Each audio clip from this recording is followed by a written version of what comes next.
USG রিপোর্টে fluid in POD বা বাচ্চাদানিতে জল জমে গেছে, এটা একটা কমন ফাইন্ডিংস, এবং তাতে অনেক ইউএসজিতে লেখা থাকে যে পিআইডি বা ইনফেকশন হয়ে গেছে।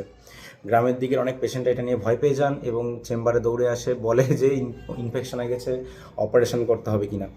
তো এইটা নিয়ে একটা খুব কমন মিথ আমি একটু শর্টে একটু ভাঙতে চাই।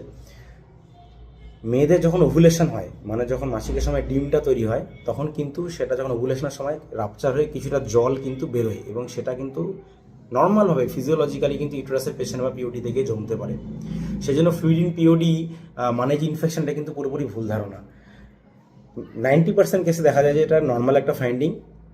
আর ইনফেকশন ডায়াগনোসিস করতে গেলে আপনাকে পেশেন্টকে গাইনোকোলজিস্টের চেম্বারে দেখাতে হবে, দেখিয়ে তার অন্যান্য আরও কিছু সাইন্স অফ ইনফেকশন থাকবে, পেলভিক এক্সামিনেশন করতে হবে, কিছু ব্লাড রিপোর্টস করতে হবে, সেগুলোতে যদি ধরা পড়ে তবেই সেটা ইনফেকশন হিসেবে আপনি স্ট্যাম্প করতে পারেন।